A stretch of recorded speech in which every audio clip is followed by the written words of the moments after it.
नमस्ते। एथर आमर आलोचना हेब सारला जुग और सारला साहित्य संपर्क रे। तेबे सारला जुग और सारला साहित्य संपर्क रे आलोचना करिबा को जिबा बेले आमे साहित्य संपर्क रे सर्वनिम्न धारणाटीए मध्य उपलब्धि करि पारुथिबा आवश्यक एवं सेही क्रम रे साहित्य और मनुष्य जीवन तार समाज ए सबु संपर्क रे किछि किछि कथा ठौरै पारिबा। तेणु साहित्यर अभिप्राय साधारण भाव रे कहिले आमे बुझिबा जे तार असल अभिप्राय हेउछि मनुष्य को मुक्ति देवा, मनुष्य व्यक्ति को मुक्ति देवा एवं मनुष्य समाज को मुक्ति देवा। प्रत्येक मनुष्य भितरे एपरी एक उपादान अर्थात अमूल्य संभावना रो अंश रहिछि जहाँकि कौनसी कालर अधीन नुहे, कौनसी समाजर अधीन नुहे, कौनसी स्थानीय चलणी अथवा स्थानीय संस्कारर मध्य अधीन नुहे। से एही भूमि रे कौनसी राजार अधीन नुहे, से स्वयंभू स्वाधीन। साहित्य से स्वाधीनता लगी बाट फिटेब। प्रत्येक मनुष्य भितरे जो सृजनकारी शक्ति अंशटी रहिछि एवं आपनार यथार्थ अभिव्यक्ति लगी अपेक्षा करिछि बाट खोजुछि, असल साहित्य ताहारी पताका को उत्तोलित करी धरी रखिब, ताहारी आगमनी को घोषणा करिब। जेउ समाज ओ बा सामूहिक जीवनर प्रतिष्ठा हेले पृथ्वी रे मनीष मात्र के समस्ते आपनार सेही संभावनामय देवत्व को आपना भितरे सुनिश्चित भावरे अनुभव करि पारिबे। ताहारी परिपूर्ण विकास को ही आपनार सर्वप्रधान धर्म बोली ग्रहण करिबे और सेही दिगरे शतकु शत क्रियाशील होई रही पारिबे। साहित्य सेही समाजर जाचना करिब, सेहीपरि एक सामूहिक जीवनर स्वप्न देखिब, सेथि लागि प्रेरणा देव। मनुष्यर से यथार्थ विमोचनर पथरे जेउ सबु खंड सत्य, खंड मत, जेउ सबु उग्रता और अहंकामिता प्रतिबंधक होई छिड़ा हेइछि, साहित्य और साहित्यिक से सबुर प्रतिवाद करिब। सेगुड़िक विरोध रे संग्राम करिबा लागि मनीष को बल देव, साहस देव। विभिन्न धर्म रे भगवानंकर जो राज्यटी पृथ्वी पृष्ठरे दिने ना दिने अवतीर्ण होई आसीबो बोली व्याकुल भावरे आवाहन करा जाइछि। साहित्य पृथ्वीर सर्वश्रेष्ठ साहित्य सेही राज्यर कामना करी आसीछि। सेही राज्य लगी मनुष्य भितरे एक व्याकुलता सृष्टि कराइछि। मनुष्य भितरे तार सेही श्रेष्ठतम संभावनाटी को उद्बुद्ध कराई आनिछि। जेउ लेखक और साहित्यिक माने विश्व साहित्य रे जुगे जुगे पूरा भागरे समग्र विश्वर वंदनीय होई रहिछंती, सेमाने ताहा ही करिछंती। सेमाने आद्व ऋषि बसी नाहंती, आद्व अभियोग करि नाहंती किंबा आपना को निसंग एकाटीए बोली अभिमान करी मोटे फुलेई हेबा को मने करि नाहंती। सेमाने एक एक अन्य मनीषर, अन्य पृथ्वीर एवं अन्य अंतरंगतार कामना करिछंती एवं एही मनीष भितरे सेही मनीषटी अवश्य रहिछि बोली पृथ्वीर मनीष मानंकु निर्भय देई आसिछंती। मनीष को दिव्य अभय देई आसिछंती एवं मे प्राण माँ विभे बोली उच्चारण करिछंती। आमको सत्यबा जड़े व्रतचारी परी आगे नहीं। एमिति एक विरल व्यक्तित्व बा प्रतिवादर साहित्य हिसाब रे विप्लवी हिसाब रे यथार्थ रे जड़े क्रांत द्रष्टा ऋषि हिसाब रे जहांकु प्रथमे भेटिबा से होउछंती सारला दास, माटीर महाकवि सारला दास। एवं एई सारला दास बा सारला जुग जो कविंकर नामानुसार हेइछि तांकर जन्म जन्मस्थान कालखंड ए सबू होउछि विवादीय।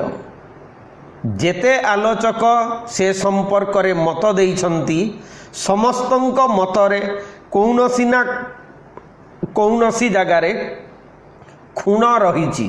तेबे गोटिए कथा स्पष्ट, ख्रीष्टीय पंचदश शताब्दी बेलकू बा ओडिया साहित्य रे जो जुगटी को सारला जुग भाव में आम आज ग्रहण करिचे तार समय होउची पंचदश शताब्दी। एवं एई समय सीमा मध्यरे सारला दास एकमात्र ज्ञात और प्रतिभावान कवि, तेणु तांको नाम रे ही ए जुगटी नामित। राजनीतिक विचार रे ओडिया साहित्यर एही काल सूर्यवंशर एक अंश विशेष। एही समय रे सूर्यवंशर स्थापयिता सम्राट कपिलेन्द्र देव एवं जहांकर कालखंड होउची ख्रीष्टाब्द 1435 रु 1467 एवं तांकर पुत्र पुरुषोत्तम देव जहांकर समय 1467 रु 1497 एमाने राजत्व करुथिले। एई कालखंड रे सारला जुगर साहित्य बा सारला साहित्यर आलोचना करिबा काल रे एई जुगर सांस्कृतिक परिमंडल बा सांस्कृतिक अभ्युदय तथा राजनीतिक परिस्थिति संपर्क रे मध्य सामान्य आलोचना करिबा जरूरी। तार कारण हेउची प्रत्येक पृथ्वीर साहित्य सृष्टि पछरे गोटिए भूमि एवं तार भूमिका निसंदेह भाव में रहिबो। कारण निर्दिष्ट रकमर समाज व्यवस्था द्वारा ही सेमिति गोटिए साहित्य सृष्टि संभव हेई पारे। तेबे ओडिया संस्कृतिर मूल पतन जदि आमे देखिबा ख्रीष्टीय षष्ठ शताब्दी रु चतुर्दश शताब्दी मध्यरे पकेइथिले। ओडिया भौमकर शैलद्भव सोमवंश और गंगवंशर नरपति माने ख्रीष्टपूर्व प्रथम शताब्दीर कलिंग सम्राट महामेघवाहन खारवेलंकर समयरू जेउ स्थापत्यर अयमारंभ ए देशरे हेइथिला ताहा क्रमश विकसित होई गंगवंशीय राजामानंकर राजत्व काल रे एक विस्मयकर परिणति लाभ करिथिला। सूर्यवंशी राजा माने कला और भास्कर्य प्रति समधिक दृष्टि देई एहाकु विकास पथरे बहुदूर आगेई नेइथिले। गंग नरपतिगण कवित्व और पांडित्यर पृष्ठपोषकता करुथिले बिना द्विधारे। मात्र देशरे संस्कृत साहित्यर असपत्न प्रतिष्ठा थिबारु एही दीर्घकाल मध्यरे ओडिशारे एक स्वतंत्र प्रांतीय साहित्यर अभ्युदय संभव होई पारि नथिला बोली आलोचक माने मत देइछंती।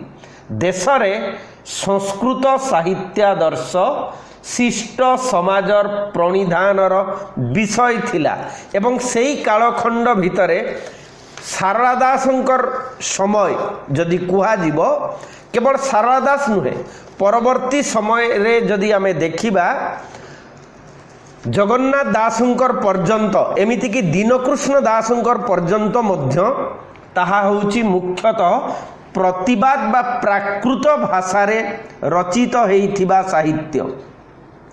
सारला महाभारत रे मिलुथिबा ऐतिहासिक चित्र पर्यालोचना करी डॉक्टर कृष्णचंद्र पाणिग्राही मत देइथिले जे एई ग्रंथटी राजा कपिलेन्द्र देवंकर राजत्व अर्थात 1435 रु 1467 रे आरंभ होई तांकर परवर्ती राजा पुरुषोत्तम देवंकर राजत्व अर्थात 1467 रु 1497 रे शेष हेइथिला।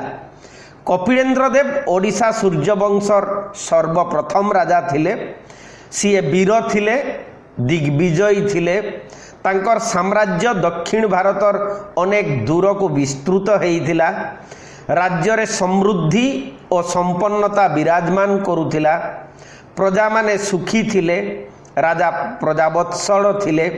एहीपरि एक वैपुल्य और विभवर समय रे सारला दासंक परि जणे एते बड़ कवि और तांकर एते महान महाभारत ग्रंथ रचना संभव हो पारिला बोली केते आलोचक मत प्रकाश करिसंती। जड़े शक्तिशाली राजार राजत्व काल सहित एक शक्तिशाली साहित्य संभव हेबार हुए तो आदौ कौनसी कार्य कारणगत संबंध नहीं। राज्य रे ऐश्वर्य और शांति पूरी रही जे सही कारणरू ऐश्वर्यशाली साहित्य रचना लगी एक अत्यंत अनुकूल परिस्थिति संभव हो जाए आमे कदापि सेपरी एक सिद्धांत दे पारिबा नहीं। राज्य समृद्धि एवं सृजनशील संस्कृति सबुबेले कदापि गोटिए जगार देखिबाकू मिलंती नहीं। इतिहासकार माने प्रमाण देइछंती जे अधिकांश क्षेत्र रे हुए तो तार विपरीत ही अधिक सत्य। जेपरी हार्बर्ट रीड उल्लेख करिसंती ग्रासरूट ऑफ आर्ट पुस्तक रे there is no historical evidence which in any way connects the quality of culture with the magnitude of states. तेणु निसंदेह आमे कहिबा जे दार्शनिक हेगेल मध्य अनुमान एई क्रम रे से कहितिले जे साम्राज्यर सूर्याडंबर छटा अस्तमित होई नगला पर्यंत प्रज्ञा और प्रतिभार श्वेतमरालर केबे हेले आविर्भाव हुए नहीं। तात्पर्य हेउची सम्मुखस्थ बाधा एवं आह्वान गुड़िकर सम्मुखीन हेबारु अर्थात सामूहिक जीवन रे कौनसी एक विपर्जयर जवाब देबाकू ही सेई समूहटीर सर्वश्रेष्ठ प्रतिभा और भावना जाग्रत हेई आसी थाए। सारला दास राजा कपिलेन्द्र देवंक ठारू बहुत दूर रे थिले, राजधानी ठारू बहुत दूर रे थिले। राजांकर साथुआ होई रहितिबा पंडित सभा ठारू बहुत दूर रे थिले। राजगहनर संस्कृति ठारू बहुत दूर रे थिले। सारला महाभारत रे केडे प्रांजल और पुंखानुपुंख भावरे एडे टिकिए टिकिए कथार वर्णना करा जाइछि। तेणु सारला दास जदि कपिलेन्द्र देवंकर प्रत्यक्ष संस्पर्श रे आसी थांते तांकु थरे हेले देखि थांते बा केबे तांको सैन्य बाहिनी रे शामिल होई राजांकर राज्य जय अभियान रे राज्य बाहर को जाई थांते तेबे से निजर ग्रंथ गुडी को कौनसीटी रे तार सुलंबित वर्णना न देई कदापि छाड़ी न थांते। तेणु कपिलेन्द्र देवंकर राजत्व सह कवि सारला दासंकर कवित्व को आनी जोड़ीबार आदौ कौनसी प्रासंगिकता रहू नहीं बोली प्रोफेसर चित्तरंजन दास तांकर ओडिया साहित्यर सांस्कृतिक विकास धारा पुस्तक रे उल्लेख करिसंती। एवं आगको जाई से कहउछंती से राजा माने कौ रकम थिले। कपिलेन्द्र देव केवल जने राजा नथिले, सीए कवि मध्य थिले। कवि माने क्वचित एकाधारा रे कवि और राजा हई पारिछंती सत, मात्र पृथ्वीर बहु दृष्टांत रे राजा माने राजा और कवि उभय हई पारिछंती।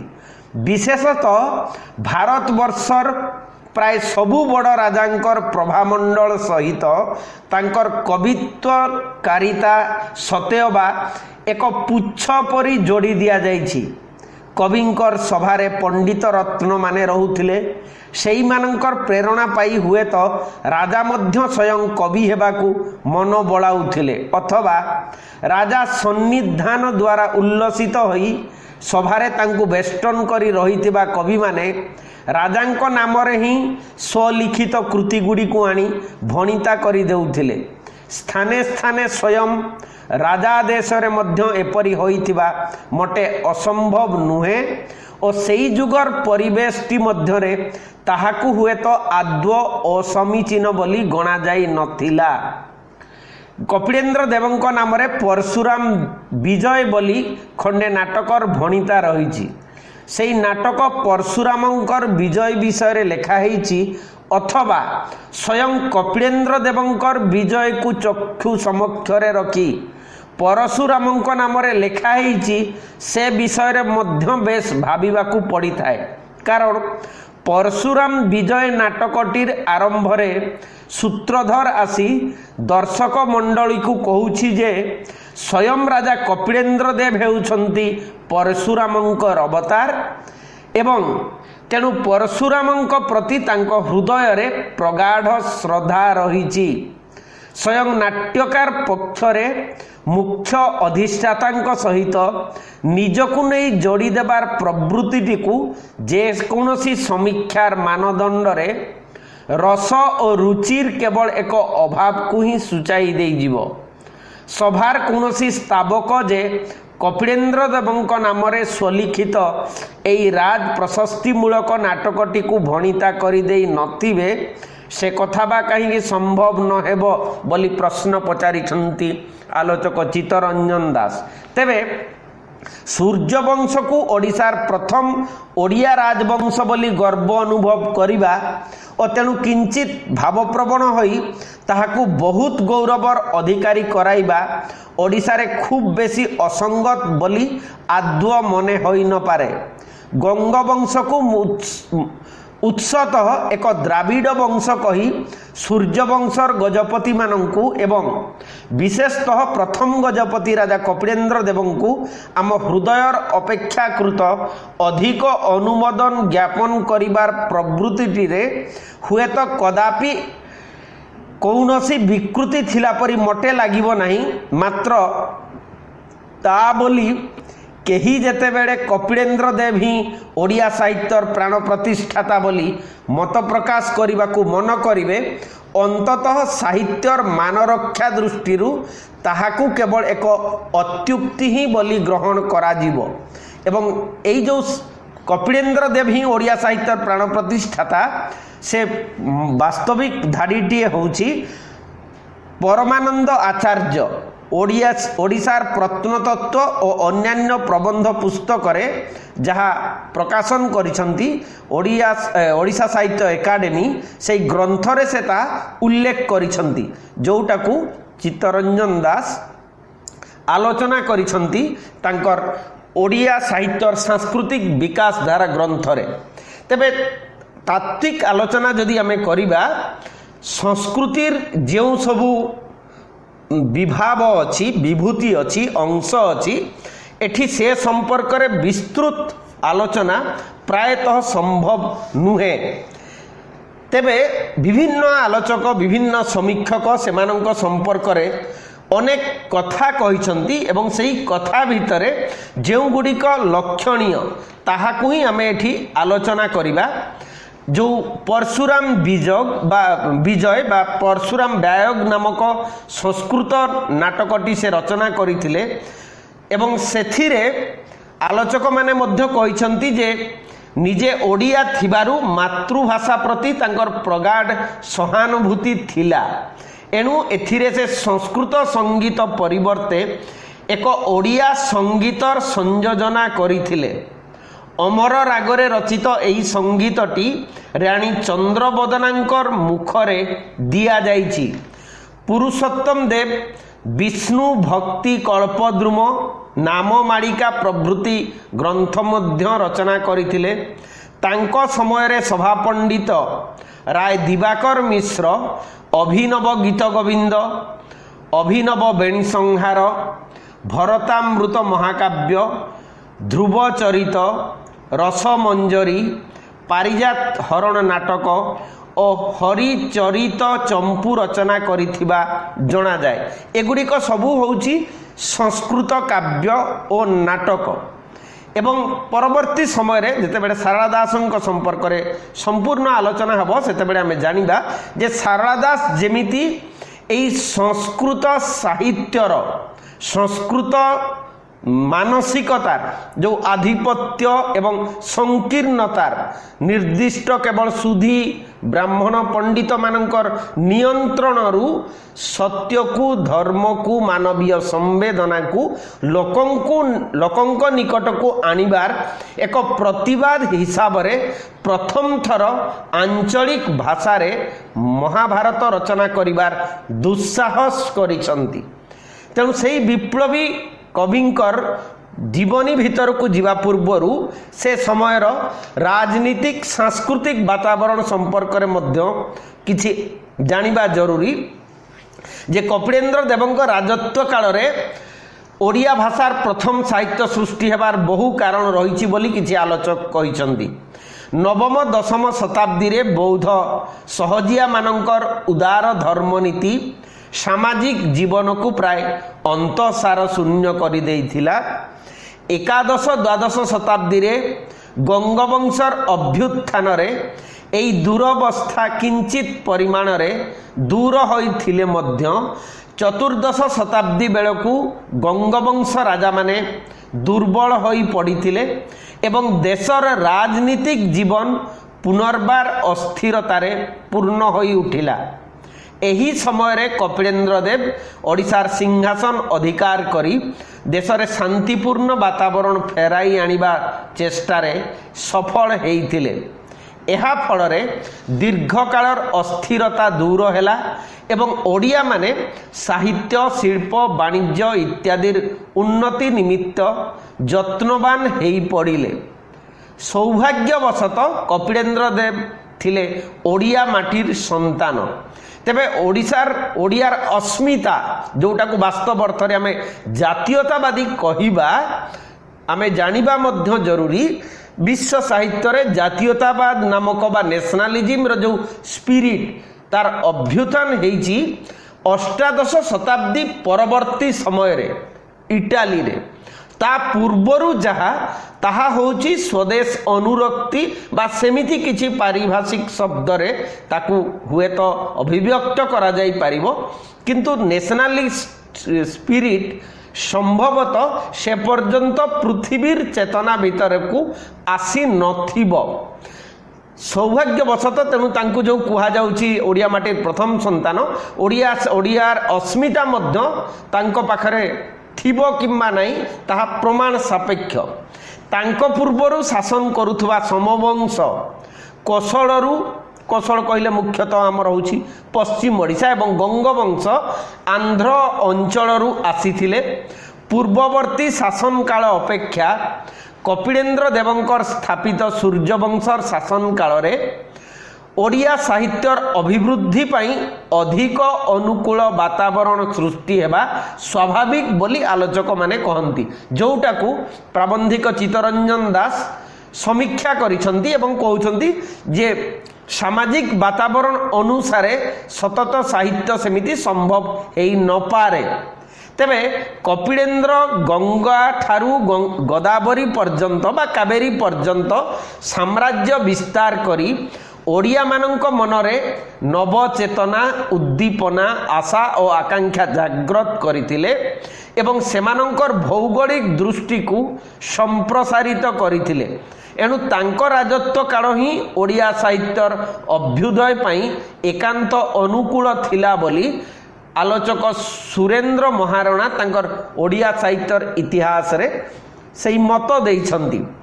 ତାପରେ ସେ ପୁଣି ଆହୁରି କହୁଛନ୍ତି ଯେ ସୂର୍ଯ୍ୟବଂଶୀ ଗଜପତି ସମ୍ରାଟ କପିଳେନ୍ଦ୍ର ଦେବଙ୍କର ମାତୃଭାଷା ପ୍ରୀତି ସ୍ୱତଃ ଆମ ମନରେ ଧାରଣା ଜନ୍ମାଏ ଯେ ସମ୍ଭବତଃ ସାରଳା ଦାସ ନିଜ ଜୀବନର ପ୍ରାକ୍ କାଳରେ साहित्य प्रेमी कपिलेन्द्र देवंकर शुभ दृष्टि को आसीछंती एवं राज पृष्ठपोषकता लाभ करिथांतु बा नथांतु निजर तथा गजपतिंकर मातृभाषा रे विराटकाय ग्रंथमान रचना करिबारे मनोनिवेश करिछंती। सारला दास और गजपति कपिलेन्द्र देव उभय अख्यात कृषक परिवार रे जन्मग्रहण करिथिले, संस्कृत भाषा रे पांडित्य लाभ करिथिले एवं लोककथित भाषा प्रति सम्मान प्रदर्शन करिथिले। तेणु एमानंक मध्यरे सहृदयता स्थापित हेबा स्वभाव सिद्ध बोली अनुमान करा जाई पारे। यही सुविधा हुए तो प्रांतीय भाषा रे ग्रंथ रचना करिबा निमंते अनुकूल वातावरण सृष्टि करिछि एवं तार सुजोग नहीं सारला दास आज श्रेष्ठ कविर गौरव अर्जन करिछंती एवं परिशेष रे कपिलेन्द्र देवंकर ओडिया प्रीति ओडिशार अगणित पाठकों सारला दासंकर ओडिया महाभारत प्रति आकर्षित करिछि एवं परवर्ती काल रे सारला दासंकर पदांक अनुसरण करी अनेक ओडिया कवि मातृभाषा रे काव्य और पुराण आदि ग्रंथ रचना करने को आगे आसीछंती। से समयर मानसिकता लोकंकर जीवनचर्या को जदि आमे देखिबा केवल से समय कहीं 1803 मसीहा पर्यंत आमे ओडिया मानक भितरे ओडिया अस्मिता सेमिति भावरे देखिबा को पाइबा नहीं जहाँ उत्कल सम्मिलनी गठन परवर्ती समय रे लोकंक भितरे देखिबा को मिली। से समय विशेष भावरे पंचदश शताब्दी बा षोडश शताब्दी निसंदेह भावरे कुहा जाई पारिबो जे तमसाच्छन्न आमर सामाजिक जीवन जाबतीय रकमर राजतांत्रिक परिवेश भितरे अशिक्षा बा कुशिक्षा जाबतीय अंधविश्वास एवं तथाकथित धर्मर निगड़ भितरे एई साधारण लोक अत्यंत दयनीय भावरे बंचुथिबे। तेणु सेमानंक भितरे एते उन्नत चेतना जहाँ को आमे परवर्ती समय रे जातीयतावादर कथा कहूचे बा सामाजिक विप्लवर कथा कहूचे व्यक्ति मुक्तिर कथा कहूचे से सबु जिनिस अंकुरित हेबार सेमिति कौनसी कारण देखिबा को पाइबा नहीं। कारण राजनीतिक जीवन रे से समय रे आलोचक अनेक आलोचक मध्य कहिसंती जे राजतांत्रिक समाज रे राजा ही होउछंती एकमात्र जीवंत सत्ता जहाँ पाखे स्वाधीनता अच्छी से ही एकमात्र मनीष और बाकी समस्ते तांकर सेवक बा इतर प्राणी चलंती विष्णु राजा हेला परे अन्य समस्ते एमिति कि रानी पाखे मध्य से स्वाधीनता टीए न थाए जहाकू चमत्कार प्रतीकात्मक भाव में नाटक विजय मिश्र जड़े राजा थिले रे उपस्थापन करिछंती। तेबे कपिलेन्द्र देवंकर समयर राजनीतिक वातावरण संपर्क रे जदि आमे देखिबा पंचदश शताब्दी रे भारतर अधिकांश अंचल मुसलमान शासनाधीन थिला बेले तार बहु पूर्वरु उत्कल बा ओडिशा थिला एक स्वाधीन हिंदू राज्य। कपिलेन्द्र देव तांकर पूर्वरु ओडिशा रे गंगवंश राजा माने शासन करुथिले। एही राजा माने सुशासक थिले एवं दीर्घ 320 वर्ष शासन करिथिले। एही समय रे ओडिशार राजनीतिक सामरिक आर्थनीतिक आदि दृष्टि एक समृद्धिशाली हिंदू राज्य भावरे भारत तथा भारत बाहरे ख्याति अर्जन करिथिला। एही वंशर प्रबल प्रतापी चड़गंग देव जहाँकर कालखंड होची ख्रीष्टाब्द 1078 रु ख्रीष्टाब्द 1147 पर्यंत এই दीर्घ समय से राजत्व करिथिले। तृतीय भीमदेवंकर राजत्व समयरू अर्थात त्रयोदश शताब्दी बंगर सुल्तान ओडिशा को बारंबार आक्रमण करथिले। मात्र समर निपुण दुर्धर्ष ओडिया जाति सेमानंकु ओडिशार सीमा अतिक्रम करने देई नथिला। लांगुला नरसिंहदेव बंग अभियान ख्रीष्टाब्द 1241 रु 43 এই বঙ্গ অভিযান করি সে বঙ্গ নবাব তুগ্রিল তুঘান খাঁকু পরাস্ত করিଥିଲେ। ফଳରେ বঙ্গলার মেদিনীপুর 24 প্রগনা হাওড়া বাঙ্কুড়া প্রভৃতি অঞ্চল ओडिशार शासनाधीन हेला। कालक्रमे ओडिशार सामरिक शक्ति दुर्बल होई पड़िला और फलरे 1361 ख्रीष्टाब्दरे दिल्लीर शासक फिरोज शाह तुगलक तृतीय भानुदेवं को परास्त करी जगन्नाथ मंदिर लुंठन करिथिले। एही समय रे देशरे अभूतपूर्व अंतर विप्लव देखागला एवं यार सुजोग नहीं सुचतुर और कौशली सेनापति कपिल राउत कपिलेन्द्र देव रूपे ओडिशार सिंहासन अधिकार कले। कपिलेन्द्र देवंकर अधीन रे ओडिशार सामरिक शक्ति पुणी विपुल भावरे गढ़ी उठिथिला। से सिंहासन आरोहण करने संगे संगे विद्रोही सामंत राजा मानंकु दमन करिथिले। दक्षिण रे खेमंडी समेत अन्य केतेक सामंत राजांक विद्रोह दमन करने निमंते से सेमानंक विरोध रे 1442 ख्रीष्टाब्दरे अभियान करिथिले। युद्धरे उक्त राजा माने पराजित होइथिले एवं सेठारे शांति स्थापित होइथिला। सही वर्ष महेंद्रगिरी अभियान मध्य तांकर सफल होइथिला एवं से महेंद्रगिरी ठारू आंध्रर कोंडापाली पर्यंत अग्रसर होइथिले। एही अभियान कालरे आड़ी कनिका कुजंग आदि अंचल समेत अन्यान्य केतेक अंचलर सामंत राजागण विद्रोह घोषणा करिबारु कपिलेन्द्र देव कोंडापाली ठारू फेरी आसी एही अंचलर विद्रोही मानंकु दमन करिथिले। 1447 ख्रीष्टाब्दरे से कृष्णा गोदावरी नदीर अववाहिका राज्यर कुंडबिडु दुर्ग दखल करिथिले। एही समय बंगर सुल्तान नासिरुद्दीन ओडिशार उत्तरांचल आक्रमण करिथिले। मात्र कपिलेन्द्र देव 1450 ख्रीष्टाब्दरे तांकु युद्धरे परास्त करी गौडेश्वर उपाधि रे भूषित होइथिले। 1458 ख्रीष्टाब्दरे दक्षिणर अन्य एक सुदृढ़ दुर्ग देवरकोंडा और वारंगल दुर्ग से अधिकार करिथिले।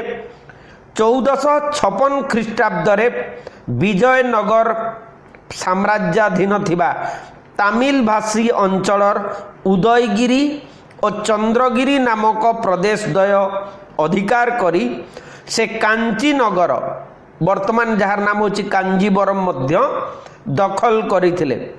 1458 ख्रीष्टाब्दरे हुमायून दिल्लीर नवाब सुल्तान हेले।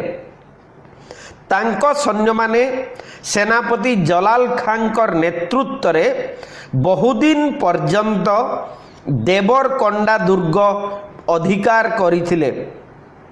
एही समय रे दक्षिणर बेलाम वंशी हिंदू राजा मानकर निमंत्रण रक्षा करी कपिलेन्द्र देव जलाल खान को आक्रमण कले एवं परास्त कले। पुनश्च 1459 ख्रीष्टाब्दरे से बाहामनीर सुल्तान द्वितीय अलाउद्दीन अहमदंकु देवरकोंडा ठारे परास्त करिथिले। पराजित बाहामनीर सुल्तान तांकु कालबर्ग अंचल प्रदान करिथिले और तांको सहित संधि स्थापन करिथिले। सेही दिन ठारू कपिलेन्द्र देवंकर प्रशस्ति रे कलबर्गेश्वर उपाधि संयोजित होइथिला। एही समय रे उत्कलीय सैन्य माने उत्तर रे गंगा ठारू आरंभ करी दक्षिण रे रामेश्वरम पर्यंत जय करी उत्कल साम्राज्य को सुदृढ़ करि पारिथिले। एही महापराक्रमी ओडिया वीरंकर अकाल वियोग घटी नथिले से समग्र भारतवर्ष रे एक विशाल हिंदू साम्राज्य प्रतिष्ठा करिबा निमंते समर्थ होइथान्ते बोली आलोचक माने कहंती। एई कपिलेन्द्र देवंकर राजत्व काल युद्ध घन घटारे परिपूर्ण। एणु देश रे बेसी समय पई राजनीतिक स्थिरता नथिला। तथापि प्रजागण सुख शांति रे कालातिपात करुथिले। प्राय सर्वदा युद्ध रे व्यस्त थिले मध्य कपिलेन्द्र देव देशर साधारण उन्नतिमूलक कार्य रे अवहेला करि नथिले। देशर प्रजागण जेपरी सुशासनरु वंचित न हुअंती सेथिप्रति यथार्थ ध्यान देबाकू से सामंत राजा मानंकु निर्देश देइथिले। कपिलेन्द्र देवंकर मृत्यु परे तांकर पुत्र पुरुषोत्तम देव सिंहासन आरोहण कले 1467 ख्रीष्टाब्द रे। से 1497 ख्रीष्टाब्द पर्यंत राजत्व करुथिले। पिता कपिलेन्द्र देवंक भली से थिले दिग्विजयी सम्राट। 1470 ख्रीष्टाब्द रे से कांची अभियान करिथिले। युद्ध रे कांचीर राजा साल्व नरसिंह को परास्त करी तांकर कन्या पद्मावती बा रूपांबिका को विवाह करिथिले। से गोदावरी और कृष्णा नदीर मध्यवर्ती अंचलरू बाहामनी राज्यर प्रभाव दूर करी कंडबीडु दुर्ग अधिकार करिथिले। पुरुषोत्तम देव सुशासक थिले एवं युद्ध विग्रह रे सर्वदा व्यस्त थिले। आभ्यंतरीण शासन रे कदापि अवहेला करि नथिले। मोटामोटी भाव रे सारलाकालीन ओडिशार राजनीतिक सामाजिक तथा सांस्कृतिक अवस्थार उन्नति घटी थिला। राजनीतिक परिस्थिति सांस्कृतिक जीवनर विकास निमंते संपूर्ण अनुकूल थिला। तत्कालीन उत्तर भारतर हिंदू समाज जेपरी मुसलमान शासन जनित संकट और अशांतिर सम्मुखीन थिला, उत्कलीय समाज सेपरी असुविधा नथिला।